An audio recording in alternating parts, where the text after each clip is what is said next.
people want our electronics in the clothing, okay? And sometimes my fabric, there's electronics already inside there. That's what people want. Okay?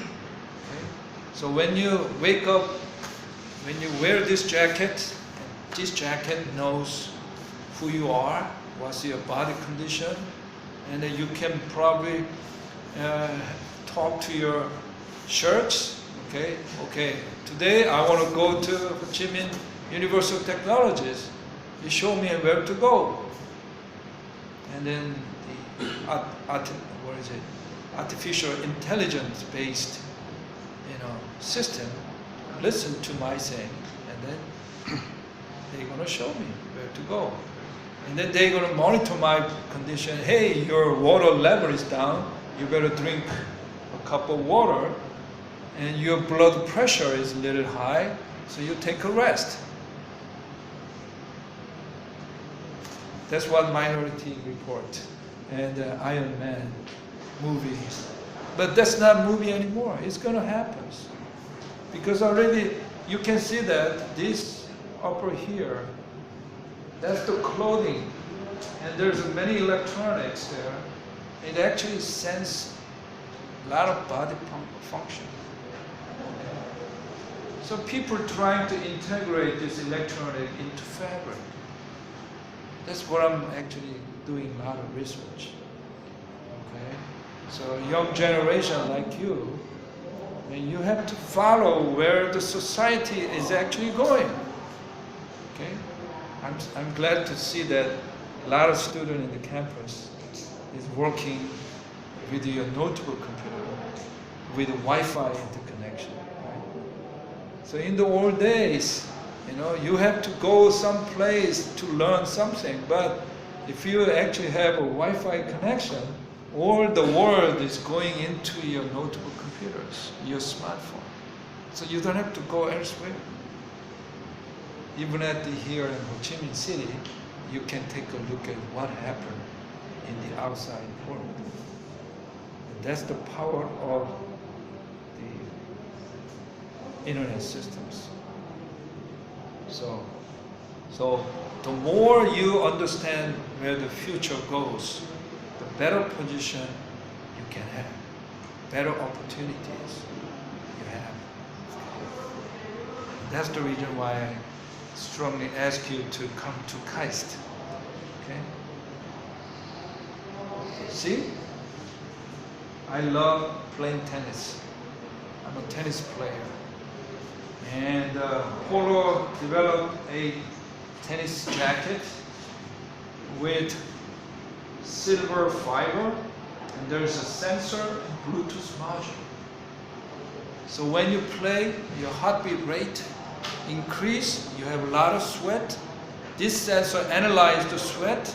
Your body needs more water, and you have to drink water. Okay? And all the sensors, signals going into my smartphone. My smartphone connect with others. Adidas, they developed this training shirt, similar things.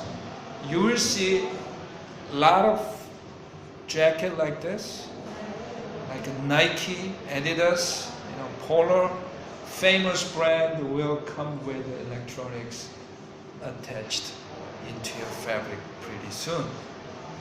Okay. What about pants? Even pants, same thing. There's a gyroscope, accelerometers, and Bluetooth. Okay. So, name it.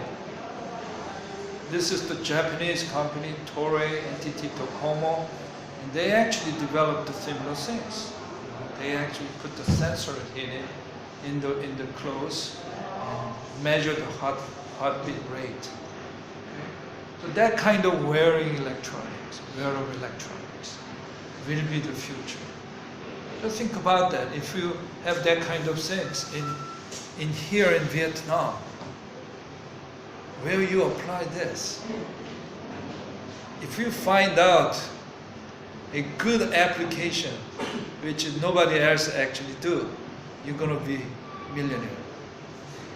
You know what? I see that. I've been here several days. I saw that there's many motorcycle biker. Yes.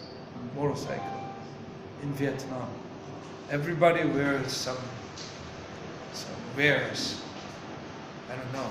For example, if you actually have some kind of ideas, how you monitor your body condition or the autobike condition with this kind of things, who knows? You're going to be world's most richest people. Think about this. There's always chances there. So, and in this wearable electronics, let me show you what is the core technologies.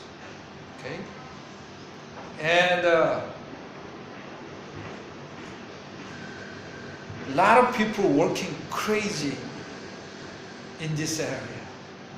You know why? Because they want to be successful. I believe there are 4 core technologies in order to have wearable electronics. You know what?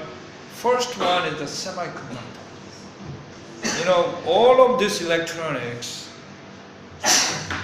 why is possible today, like this small electronics, it's because of semiconductors. I'm very glad to hear that from Professor Pu, Materials Tech faculty. He said that nearby Ho Chi Minh City, Intel built a factory. You know what Intel do? They produce semiconductor for CPU. Okay, all kind of semiconductor. So I heard that they building a factory nearby Ho Chi Minh City.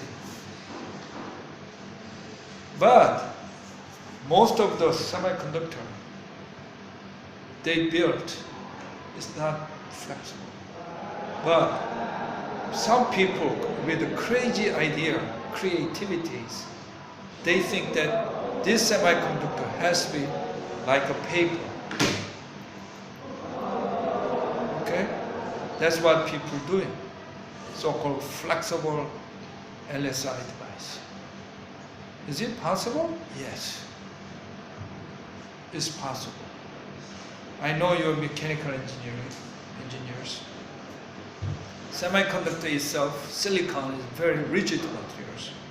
When you bend it over the fracture strengths, it breaks. However, when you become thin and thin, very, very thin silicon, it can be like a paper. It can be like a paper. So that's the idea. People make the silicon very thin. How we do it? There's a processing technology already there. And then you transfer this thin semiconductor to polymer. And your polymer is very flexible. It's like a paper. If you have a paper like this, let's say, this is the semiconductor, let's say very flexible, I can attach to my fabric. Even if when I move it, it just bends it like this. So, it's a common sense actually. Semiconductor, usually we think that it cannot be bent. However, it can be bent. If it bent, there's a lot of opportunity. For example, like this. Your semiconductor is rolled around your chopstick. It's bendable. What about display? You know what display is? This is display, LCD. This is display. We use lots of display. When you go to your home, we have a display TV. But many of the people think that display cannot be flexible. Do you? Have you thought about that? Your display is become flexible? This is Samsung phone. I guess that you probably saw this. At the edge here is actually vented. You can even see this when I scrub this. See these images coming at the edge? In order to do this, this one actually have a display has to be vented. How it can be vented? LCD usually made out of glass, no venting. However, in order to have this, there's a new technology coming, so-called OLED, organic light emitting devices. OLED is made out of polymer film. Okay? When you actually have an old brown tube TV, thickness is like this. However, when you move down to LCD, thickness like this. Nowadays, if you go to appliance shop, and the thickness of TV is like this. It's OLED TV. OLED. OLED, as I said, is organic LED, is a plastic film. It's a film. Film itself generates the light, colors, images. So, if you use OLED, your TV is like a paper. When you use this, you can bend like this. You can roll like this. And some of the smartphones actually have curvatures. And my friends in Samsung said that. Do you remember there's a foldable cell phone? I think that more than 5 years ago, some of the phones actually have folders. But now, there will be foldable smartphone. When you open these folders, entire area, you have a display. Just imagine that foldable smartphone is that you cut this, you fold it. However, when you unfold it, you can see entire screen. How that happens? Because of this OLED. And some people even think about that your display is actually, when you take this out, your smartphone is this size. However, rollable display, you just take this out, you have a huge screen. How that happens? It's all because of this flexible display technology. You will see pretty soon in the market, within a year or so, you can see foldable smartphone. I'm a very respectable professor. I'm not telling a lie because I know they are preparing for that. Some of them will be made in the Hanoi factory, Samsung Hanoi factory. So, things changing. Students, young generation like you, be prepared for the changes. You have to have a creativeness. Okay? Nothing will be changed. Nothing will be the same as before in your ages. It's even faster. It's going to be very fast, changing. Everything's changing. When you use this smartphone, one of the biggest problem of this is the screen is too small. When I see young guys, they just do the game here, a lot of game, too small. So when you actually roll out, increase the screen size, you have a lot of room to do it. Okay? People like me getting older, my eyes is not good. However, when I have a rollable display coming out, it's a different story. Another change is coming. But it's possible. You can look at this. That, can you see this? How you create the images like this condition. LCD? No. OLED is possible. What about next? Battery. Battery is the biggest problem. This battery is the biggest problem.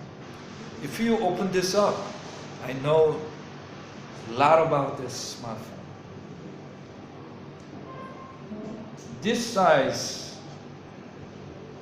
is what battery is. Battery is very big. This is the monster. If you can reduce this battery size, you can be the world's richest person.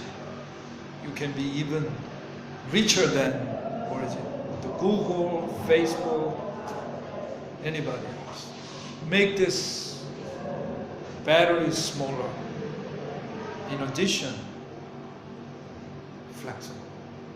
This battery is not flexible. You probably know Samsung Notebook 7 story, right? It exploded. Boy, that's too bad, huh? However, part of the reason is that battery is not flexible. In the battery, there's an anode and cathode. In between there is so-called dielectric layers. What happens when you the anode and cathode meet together? What happens? If you have a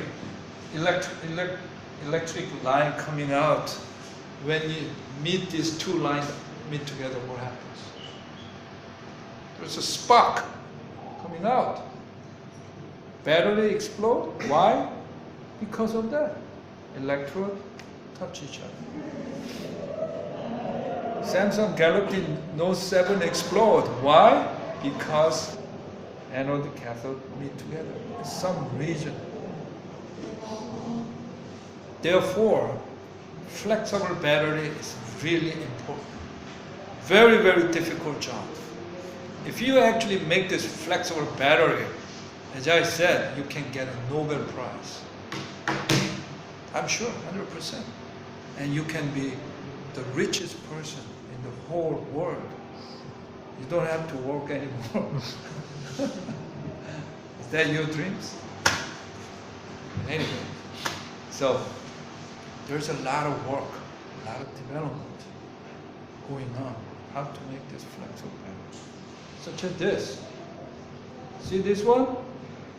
This is the battery cell. They just squash it. And still, there's a light coming out. How that happens? Because in the battery, they use a liquid electrolyte. Sometimes you can change that to solid electrolyte. You have to have this. Some of them battery is bending like this. It can be bendable like this. See these Korean ladies? They actually show this bendable batteries. And this is the wire. Okay? If you actually have a glasses with a wire, you can make the battery into wire format. That's a wire battery. So a lot of research is going on, and I hope that eventually our battery will be very flexible and very different format. Okay, then the future will be different. And what is the last things? I'm a so-called packaging and assembly guy. Okay, and we have to assemble the semiconductor, display, battery into an electronic system to be flexible. Okay, and that's the area I've been doing my research more than 20 years. So I know very good about this. And how we make this? In order to do that, we have to have some interconnection, electrical interconnection materials, so-called ACF. And that's the materials I'm working on. So when you actually use this, you can make this very flexible devices. So, and that's the research I'm doing. In order to do that, we make the semiconductor chips like a 40 micron thickness and put these chips on this flex circuit so that it can be flexible. And in between there are electrical interconnection from the chip to the flex area. Here we use ACF materials. So my research with my students is doing, we design this structure, we do the material studies and do the electrical interconnection under what condition it actually have great flexibility. That's what we actually do. In order to do that, we have to understand a lot of mechanical design concept too, and how we design this structure. So for example, and this is the way how we optimize our ACF materials on chip assembled on flex, as we call COF. And we have a conductor particles is a conduction mechanism. Okay, so we actually measure a lot of electrical properties, and then, however, in order to make a structure flexible, we build the idea of neutral axis. I know you guys are mechanical engineers, you probably understand the solid mechanics is, right? Solid mechanics, when you bend this hard materials, okay, there's always neutral axis theory, okay? So when you actually have this structure, chip on flex with this ACF materials, okay, in that case, neutral axis is located here. So when you bend this structure, the top of the chip has a lot of tensile stress. Okay? And because of the tensile stress, if the tensile stress is larger than the fracture strength of the silicon, chip cracks. So you cannot use this chip. So in order to prevent that kind of chip crack, we use the so-called the fracture mechanics theory, moving this neutral axis from here to the backside of the chip. How we do this? By adding more structure. In this case, in this case it's additional polymer film on top of the chip. And then what happens is that neutral axis moving toward the backside of the chips. As a result, at the same bending condition, the amount of the tensile stress applied at the backside of the chip is actually reduced. So by using this, we can increase the bending flexibility of this structure significantly. So we do a lot of simulation, stress simulation, okay, and you can see that. And we do the bending test, and the bending both way, and concave and convex bending. Okay, we do the dynamic bending test, and measure the contact resistance as a function of the cycle, bending cycle. That's what mechanical engineers do. You know, I'm a material scientist, but nowadays, one thing I want to talk to you is that although my background is material scientist, I know a lot about fracture mechanics. I know a lot about electrical theory. I know a lot about polymer. I know a lot about metallurgies. So that's the future. You know, although you study your mechanical engineering as undergraduate studies, so you have to study more with other background. That's what we call interdisciplinary. Have you heard about this? Interdisciplinary? Okay, future engineering should be into this plan. You have to learn not only your own major, but also other area too. So that's the reason why we develop materials. However, we borrow a lot of stress, okay, theory and then mechanical properties. Okay. So what time? Do I have to stop here? No problem, sir. Yeah. No problem. So because of the time limit, I want to stop here. I cannot cover all of this. And, so let me conclude my presentation here. Like I said here, there is a future.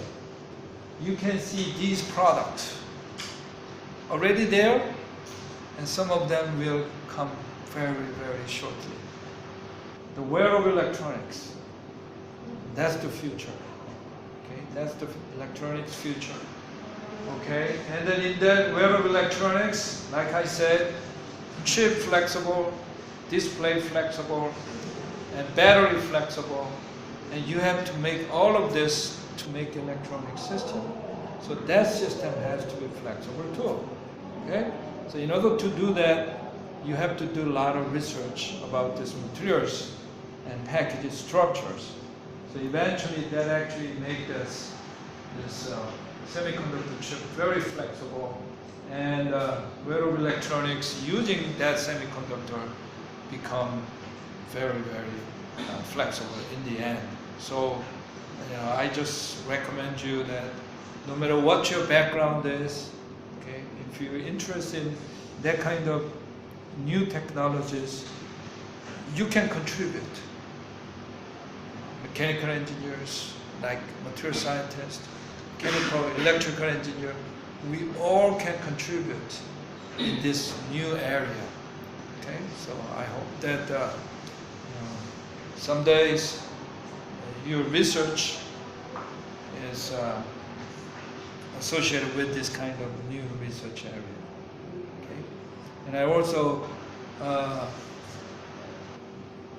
look forward to have very good students here at KAIST campus in the near future. Thank you.